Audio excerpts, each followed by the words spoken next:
Hi, everyone. Good morning from Washington, D.C. Welcome to the very first M&E Thursday Talk of 2021. Thank you for your patience as we get started today. Our Thursday Talks aim to bring you the best and most innovative learning there is in the peace building field and beyond. If this is your first Thursday Talk, welcome. Wonderful life choice, and we're glad to have you joining us. And if you're a regular participant, it's great to have you back. Good to see you again, even if virtually. My name is Jennifer Howell, and I am the Communications and Learning Officer here at Search for Common Ground and the Communications Lead for DME for Peace. I will be moderating today's session. So today, our discussion is focusing on conflict analysis and sensitivity in children and youth programming.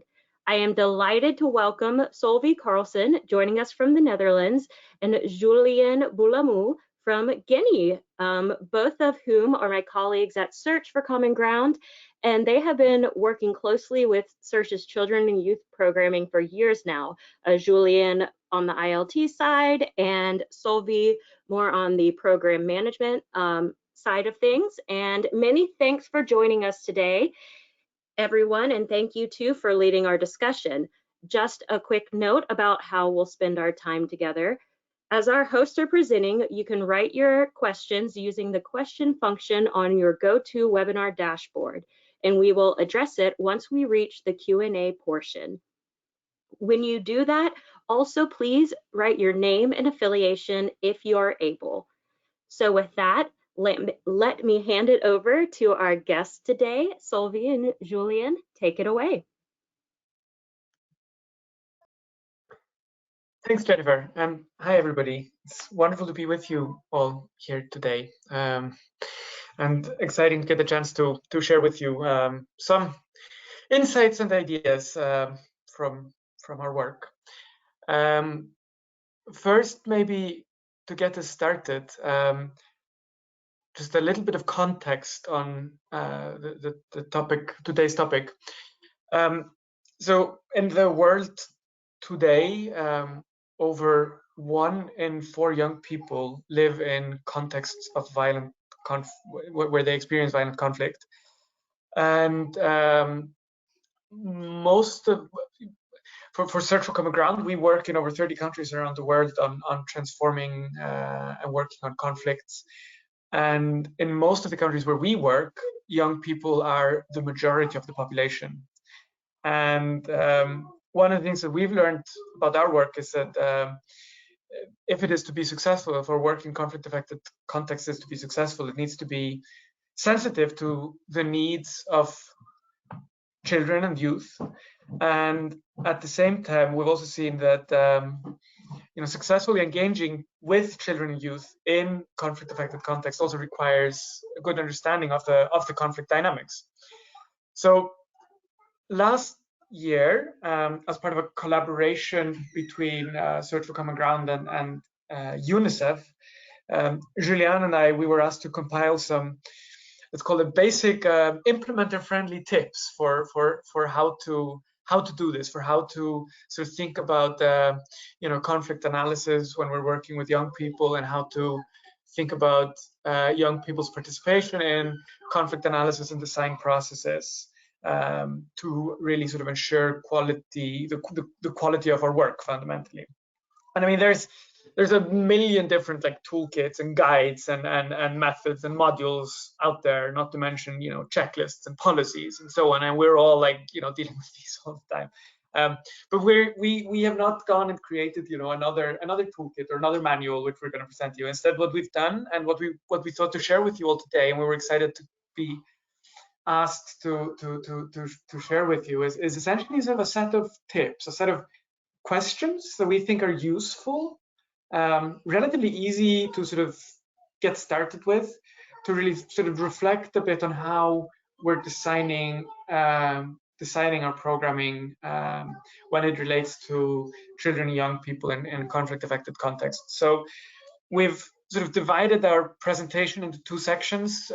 First, we'll discuss like conflict analysis for youth programming and a couple of key questions under that, and then we'll discuss the participation of children, youth in conflict analysis and design processes, and there's sort of a couple of key questions under that.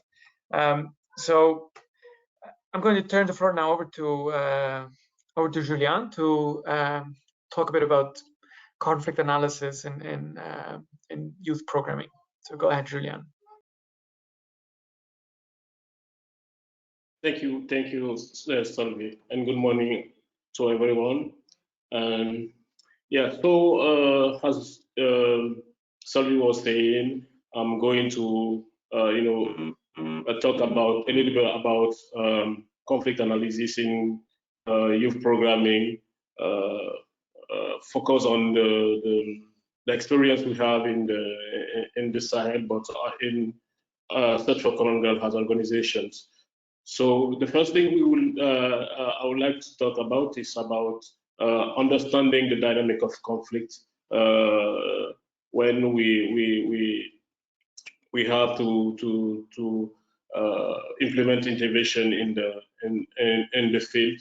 How the dynamic of conflict, the understanding of conflict dynamic will help us to make sure that we have all information about context, and how this can help us to make sure that our intervention is not going to affect negatively the context in the field. And the second one, the second things I would like to discuss a little bit, it's about understanding the interplay between our intervention and conflict dynamics in the field. How we can make sure that our intervention is aligned on like the different type of aspect we have to understand on the field when we are implementing action or project in the field. I think you can move forward, Sölvi.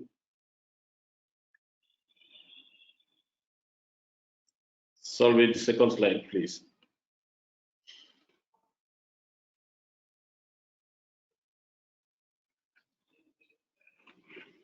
Which slide are you seeing now? Sorry, can you? Okay. It's okay. It's okay. So as I was saying, when we are designing intervention in conflict-affected context, for us it's important to first understand the dynamic of conflict in questions. This can happen in different ways. As you may know, there are a lot of the ways to understand the conflict dynamic of the conflict. Yeah, the conflict dynamic. But to us, as such, we have, and we recommend 4 approach we can be used to have this understanding of conflict dynamic. That this is depending on depending of the need of the program, but also depending of the need of type of information we want to collect, which is available on the field. The first approach we use is conflict assessment. This helps us to understand the conflict dynamic indeed. So when we are going to intervene in the field, we use to conduct conflict assessment to know what exactly is the type of conflict, what is the dynamic of conflict, what kind of issue we have in the field, and how can the information we had can help us to plan and develop, and to help us to plan the activities we want to implement, so that we can address the conflict in the field.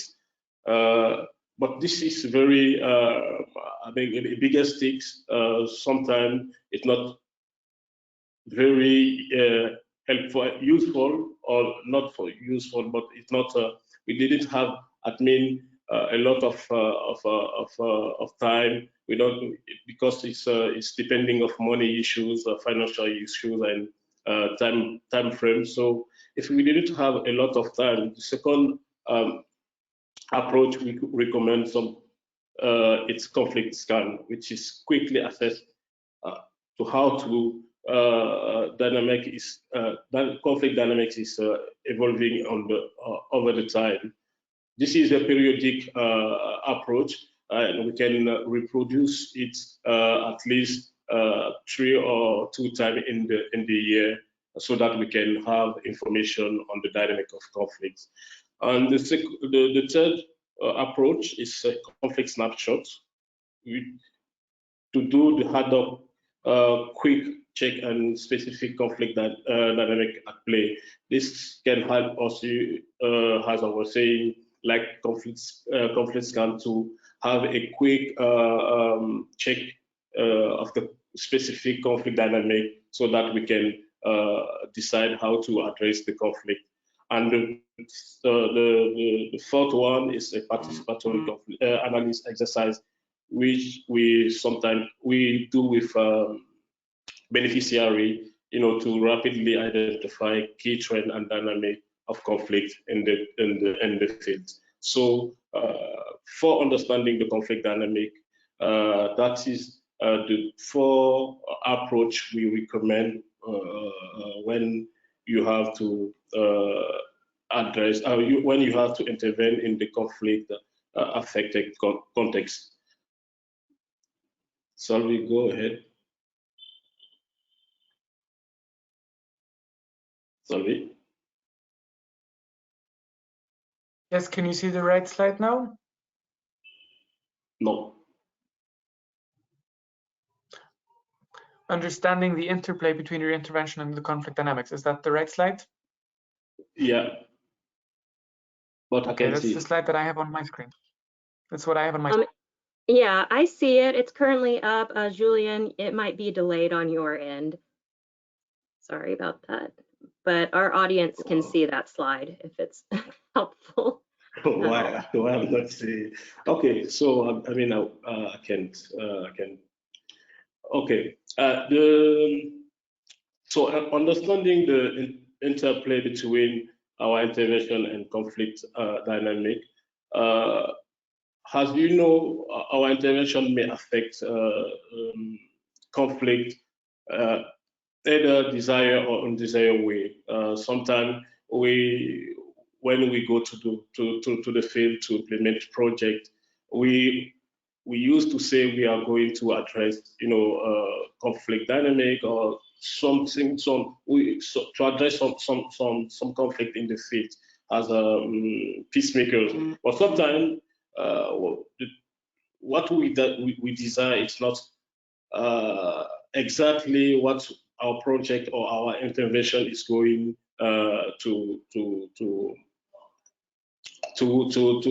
happen on the field. So sometimes we have some situation which we didn't desire, but it's happened. So how can we have to consider that in our intervention, so that we can keep it in the mind.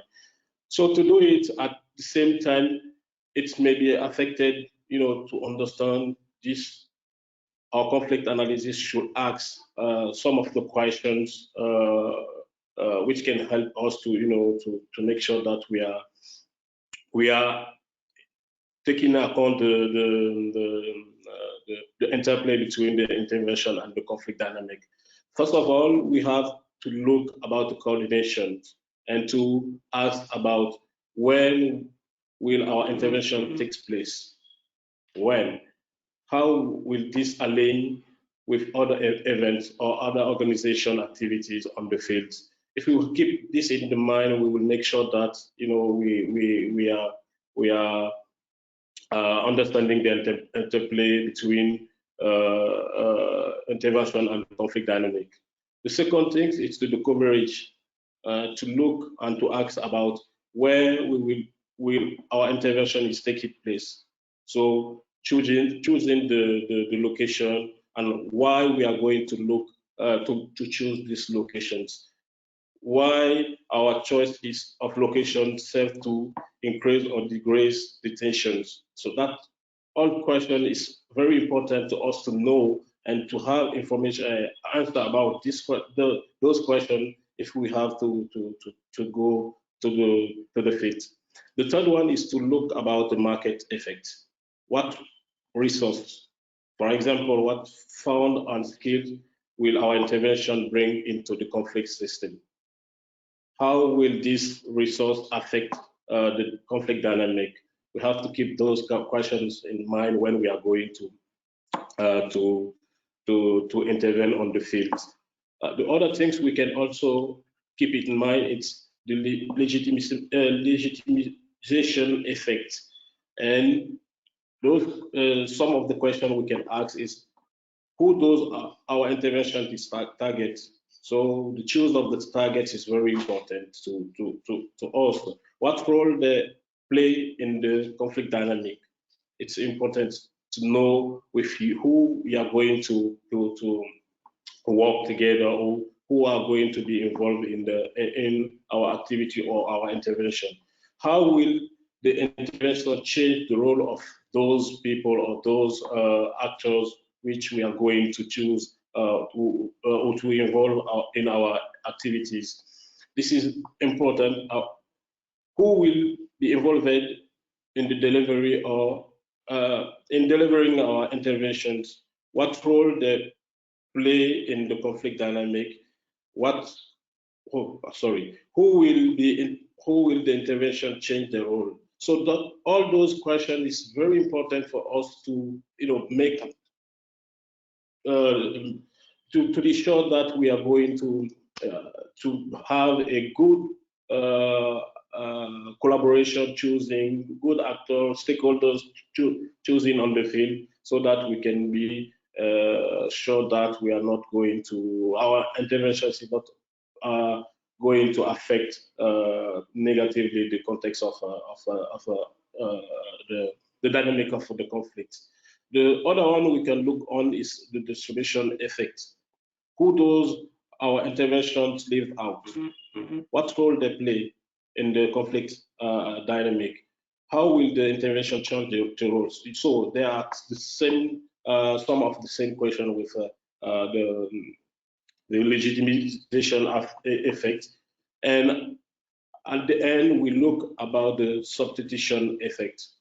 Through our intervention, are we replacing similar service that will have to be provided by another existing local or national state structure? So we are looking on this to make sure that we are going to support the sustainability of our intervention on the field.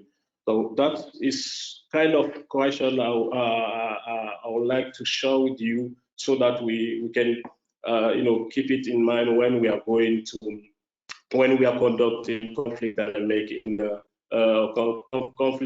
conflict analysis in the affected context in the field. I would like to give the floor to Sölvi to continue for the youth engagement. Okay, yeah, thanks, thanks, Julian. Okay, so having thought through all these different parts of our conflict analysis, the methodology, how we're actually thinking about and understanding the conflict, and these key questions around the impact that our intervention will have on the dynamics. And the question is, how do we make sure that as we're doing that, we're actually also answering these questions and designing our programming in a way that really, is sensitive to young people's needs and aspirations and lived experiences? And how do we make sure that we're not just accidentally exacerbating the situation and maybe even putting young people at risk? So there's really two key questions with which I would sort of suggest as a good starting point to thinking about that. The first is the question of whether child and youth participation is present across the analysis and design process, not to mention implementation.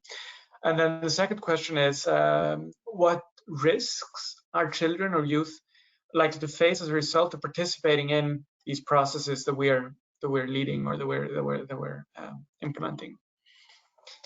So starting out with child and youth participation. I mean, we often talk about, like, participation in our programs, right?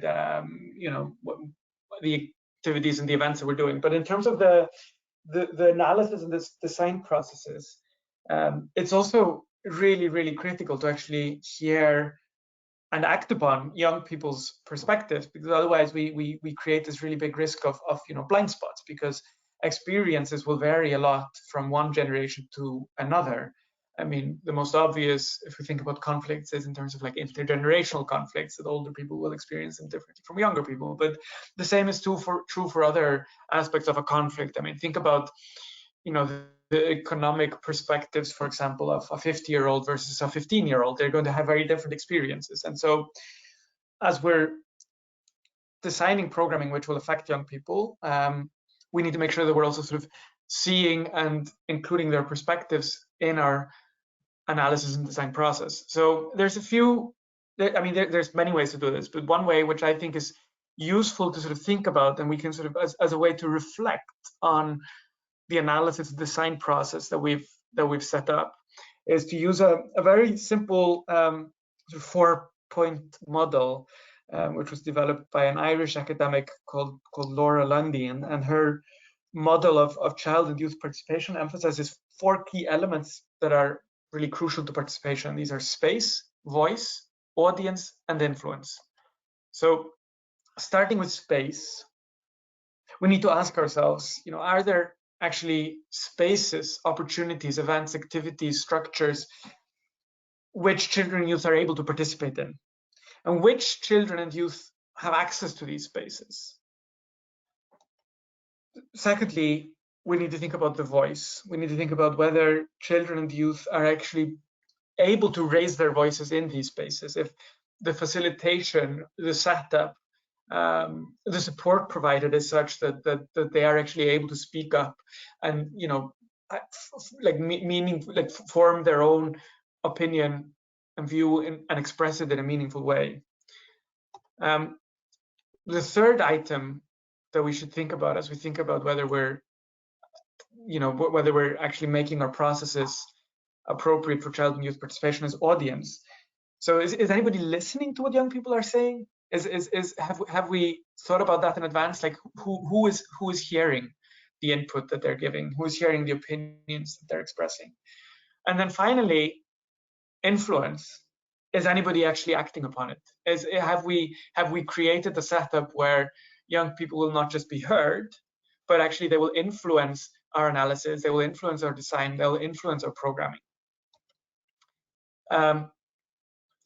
But if we do this, if we get this right, if we make sure that as we conduct our conflict analysis and we conduct our program design, if we make sure that there is space for young people, they have a voice, there is an audience, and they have influence, and we've created a situation where their views are expressed and given weight in the process. So this is I'd say a handy, simple, lightweight model of thinking about and sort of assessing our own work, assessing our own programming, assessing our own processes to make sure that child and youth participation is present. But the other side of the coin is, through their participation, what risks do they face? And this is a really important question to ask ourselves. I mean, I think most of us are aware that almost everything we do carries some sort of risk, and that's even more true when we're working in places where there may be even violent conflict ongoing. But these risks also vary. The risks faced vary from person to person and from group to group. And when it comes to children and youth, they often face sort of a specific set of risks, and they often lack the support networks that maybe, let's say, older activists have to manage those risks themselves. So the duty of care, if you like, that organizations like Search for Common Ground have towards the young people we work with becomes even greater. And we've been actually conducting consultations with young people around the world, young people who are engaged in different types of peace building activities, to try to understand what are the most critical risks that they have.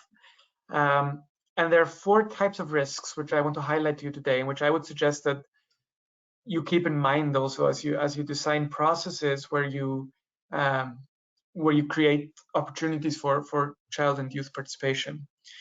The first risk, and maybe the most obvious risk, is to think about, you know, physical safety and physical risks to physical safety.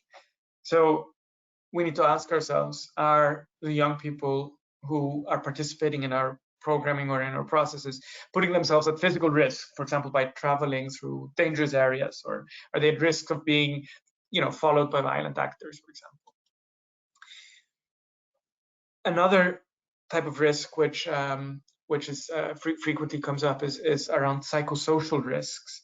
So we need to also be asking ourselves, the way we're engaging young people, does it create trauma, or does it reinforce trauma that's already there? Or will it maybe trigger, you know, emotional or psychological distress? The third type of risk, which I'd like to mention to you, is digital risks, and these are becoming, you know, more and more important. So here we need to think about, for example, how are we storing data, and how are we communicating? Are we creating risks of, you know, communications being intercepted and so on? And the final type of risk, which I wanted to mention to you, is around identity. And this is often especially important when it comes to young people who are really in a sort of a formative phase of their lives, you know, forming their identities in many ways. And here we need to ask ourselves, for example, whether young people who participate in processes that we've set up, whether they'll be labeled as, you know, troublemakers by the government, or if they'll be seen as collaborators by a rebel movement. So we need to really think this through. How does this change how they see themselves and how they're seen by others? And just one last note on these risks that I'm mentioning. None of these risks should stop you from working with children or young people or youth. I'm highlighting these risks because it's important that we think them through, so that we can also create space for mitigating actions, but absolutely not to stop us from working with young people. So I hope this has been interesting. We've gone through a lot, I think, between us, Julian and I, but we tried to sort of pull together the main points here on this last slide around, you know, different ways of approaching conflict dynamics or understanding conflict dynamics. Some of the key things we need to think about in terms of the interplay between our interventions and conflict. Some of the building blocks of child and youth participation, and finally some of the risks that we need to keep in mind. But I think this is a good place to stop and turn it over to Jennifer again, if there are any questions or comments or feedback or ideas. Hi, yes, thank you so much. Thank you, Julian and Sölvi. And now we are moving on to the Q&A portion of our webinar. And just a note, we will be sharing the presentation slides and important links with you when we post the recording on the DME for Peace site, which will occur by the end of this week. Now on to Q&A. A couple of notes about our format for those of you who are unfamiliar with the Thursday talks. You can submit a question or comment in two ways. The first is through the question function. The second is to click on the hand icon and raise your hand, which will allow us to unmute your microphone so you can ask your question live. When you submit your question for us, we ask that you submit your name and affiliation. And just a note, these talks are recorded and posted on DME for Peace so that those who are not able to join us today can go back and listen to the presentation and discussion. I believe we have a few questions coming in already. So let me see here. I'm just going to throw these out. We have one from, and I apologize to everyone. I will try my best with names, but I'm not always the best, so I do apologize in advance. So we have one question from, we're getting a lot in fast, so my apologies. From Hesta Groenwald. Hesta, who is an independent consultant, asks, what kind of training have you provided to staff to work with underage children in particular, especially given the importance of adhering to safeguarding standards for working with children?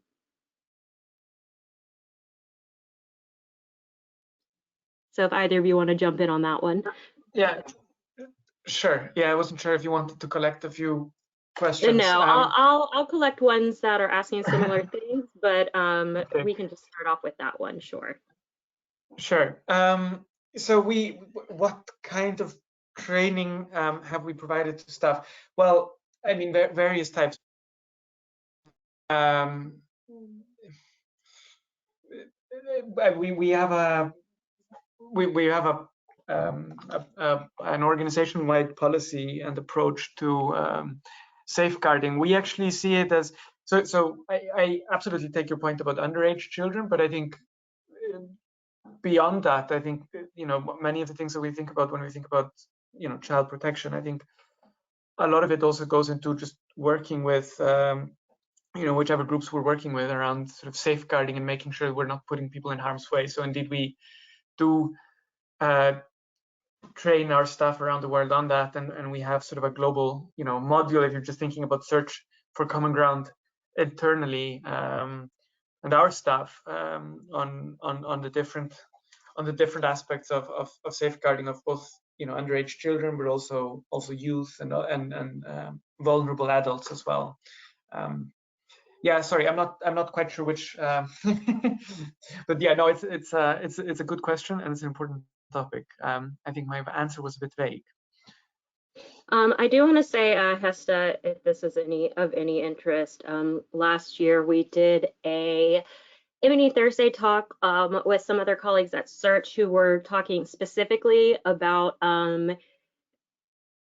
issuing and collecting surveys with children and youth, and kind of the safety precautions and things you need to think about when you are doing that. It was especially concentrated on underage children. I will look for the link during answering one of the next questions. I'll look for the link in our old recordings. They're all on the website, but I'll try to find that one specifically and share it in the chat. That might be of extra use as well to answer that question. We have a question in from Ted Perlmutter asking, and Ted is with Columbia University. Ted asks, what resources do you have available on digital risk? Do you have any good stories about how this affects projects? We all know youth love digital, so.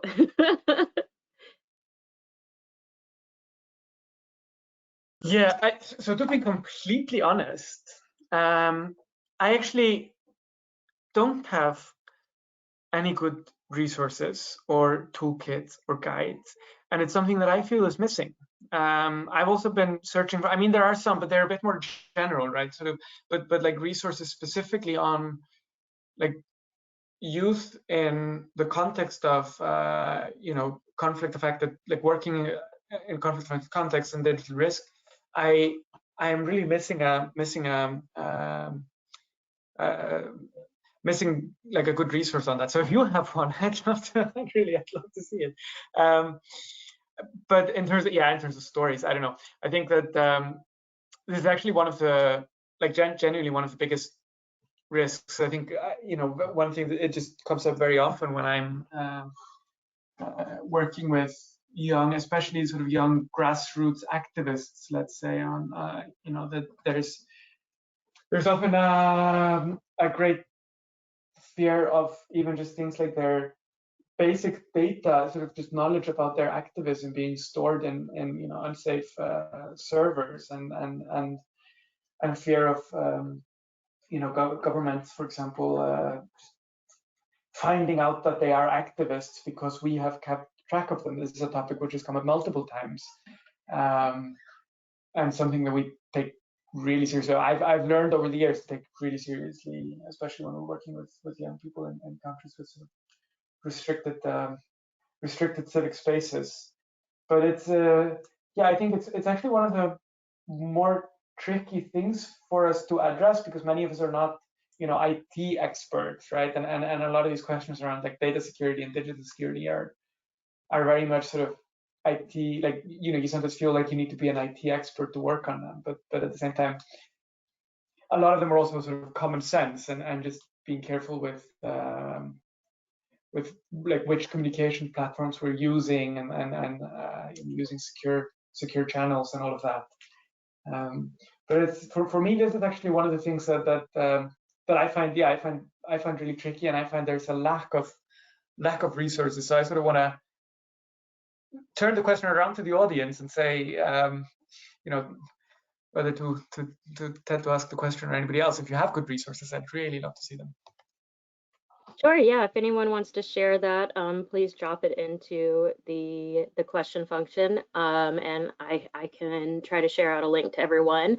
My manager and the project lead for DME for Peace, Jack Farrell, who moderates us a lot, he has jumped in as a guest. Hi, Jack, shout out. He actually shared, he's really big in the digital space with peace building, and he has actually shared the digital principles, which I will put the link in the chat for everyone.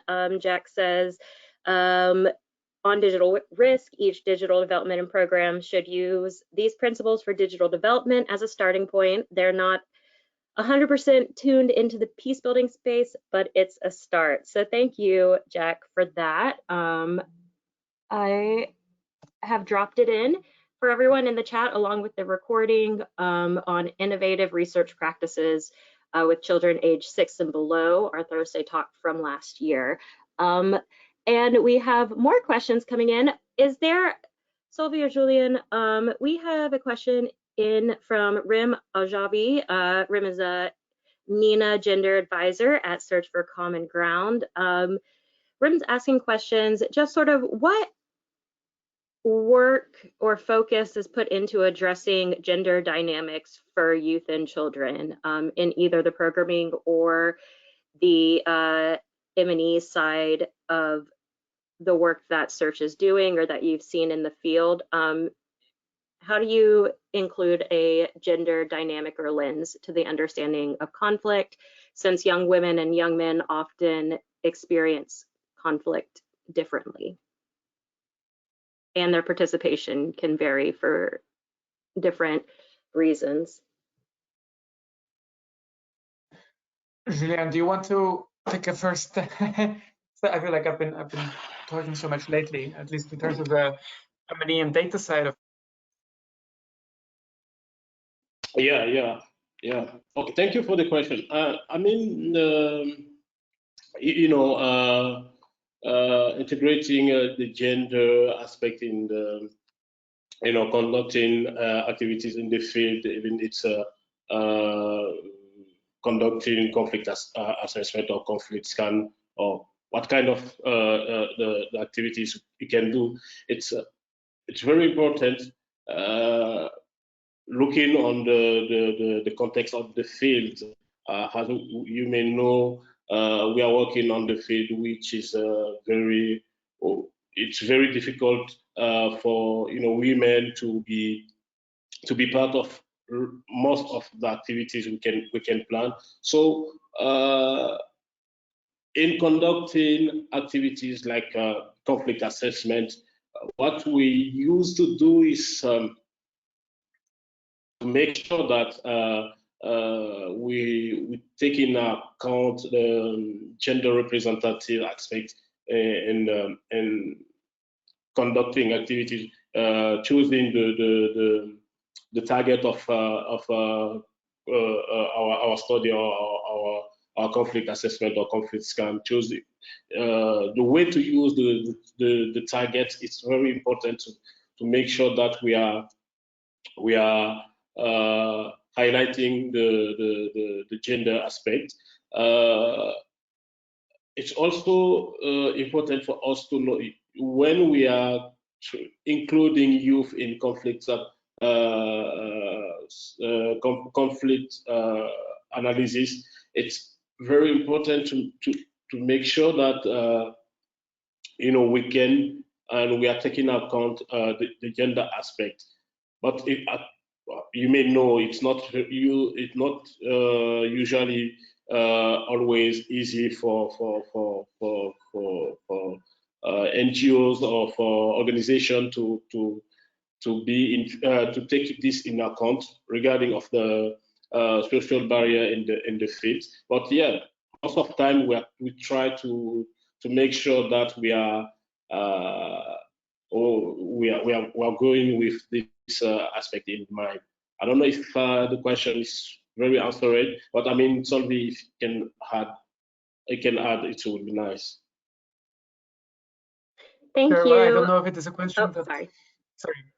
No, I was just going to say I don't know if it's a question that can be fully answered because it's such a big and broad topic, but I think it's a really important point that you're raising, Graham, about the different the different experiences of young women and young men. And I think as we think about like getting, when I say like we need to make sure young people's perspectives and lived experiences are part of our process, then it's also recognizing the diversity of young people and creating spaces for both young women and young men, but also other different subcomponents, if you like, of sort of a youth identity to come forward, and that we have space for participation for different types of youth, and that may mean working with different groups separately sometimes, and then bringing them together with men and women separately, and then bringing them together, and but yeah, it's a big discussion. So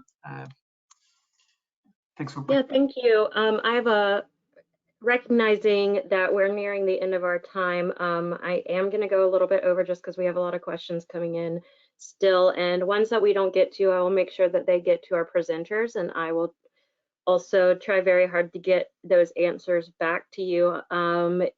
In keeping time in mind, I'm going to combine a few questions now into one mega question. So we're getting a lot of various questions on the design and M&E, really the design of not only the program, but the evaluation side of things.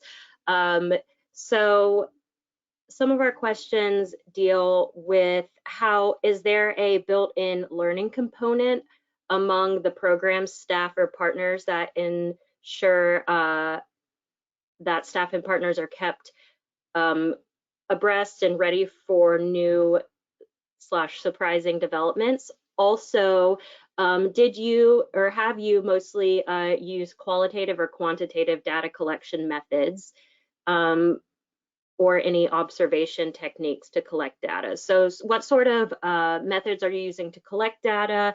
And then also, do you have a built-in learning component to a lot of this work to adapt to anything that might pop up during the programs and projects?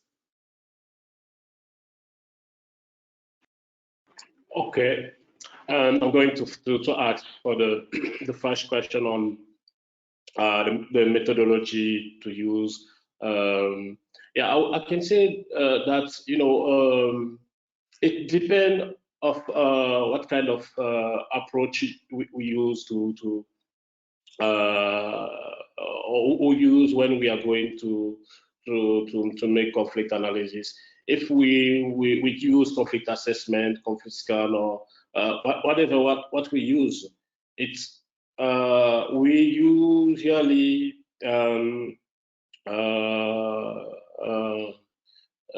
go with quantitative and qualitative data collection because of it's more important for us to have qualitative data, but also it's important to have a quantitative data so that we can highlight the qualitative information we have in field regarding on the conflict dynamics. So I think it's not depending what kind of information really you want. You can use a qualitative data, a qualitative methodology if you just want or need qualitative information.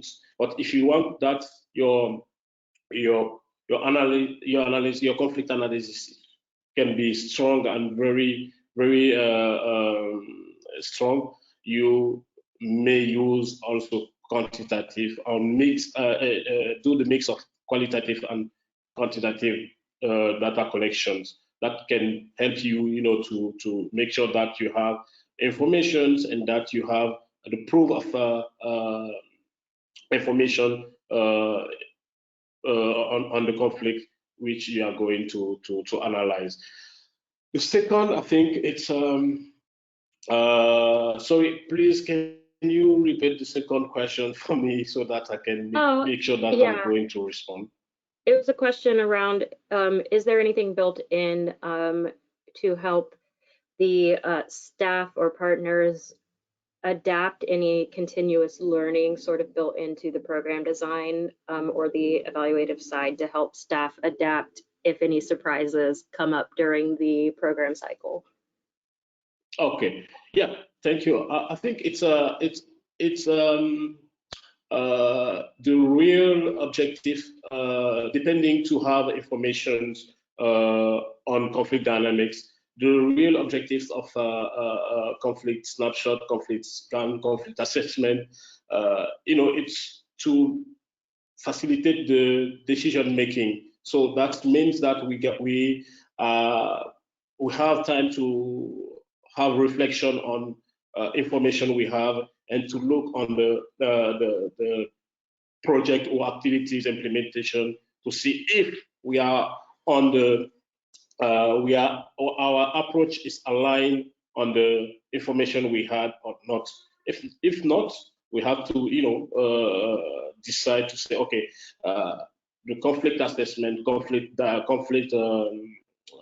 dynamic assessment show us or highlight us these kind of things we have to consider, so that it's very important to include it in the programmatic planification. So it's very important, and most of the time when we conduct conflict snapshot, conflict scan, or conflict assessment, it really help us to redefine or redefine our strategy or our planification on the field. Thank you so much, Julian. And keeping in mind that we're over time, I see everyone's questions that remain. I'm sorry we couldn't get to them today, but I will make sure to get them to Sölvi and Julian and to try to get a response back to you via email to the address that you shared with GoToWebinar in a response to your question as soon as possible. Also, so thank you for sending them in, and I will get a response to you if that's all right with Sölvi and Julian. But I'd like to say a special thank you again to our hosts and everyone who could join us today. Thank you all for listening in, and thank you for sharing your thoughts with us in our first Thursday talk of 2021. This recording, presentation slides, and additional helpful website links will be posted with the webinar recording on the DME for Peace site by the end of this week, and it'll be under the Thursday Talks section, so that you're able to return to it and share it with your colleagues as much as you'd like. So please feel free to continue the discussion online in that recording's comment section, or you can respond to us now if you want to drop another question into the question box before we end, and I will get back to you. So that's it for us today. We will be back soon with a 2021 full of Thursday Talks, and in the meantime, we invite you to join our new platform, recently launched, Connexus. Inspired by the challenges presented by COVID-19, Connexus was developed to create a collaborative environment for peace building, humanitarian development, and public health actors by focusing on real-time connections between practitioners, academics, and activists. I encourage you all to explore what Connexus has to offer. I'm going to drop the link for one more link I'm going to share with you, a very important one, today in the chat box. I hope you can join, create a profile. It's all free. You can utilize its dynamic features to discover and connect with others working in your community. So we're very excited about Search's new platform that my colleagues have been working really hard on. I'm going to drop the link now in the chat box, and I hope to see you there and continuing visiting us on DME for Peace. That's it for me. Keep an eye out on our website and social media platforms for exact details of our upcoming M&E Thursday Talks, and I hope you all have a great rest of your day. Thank you.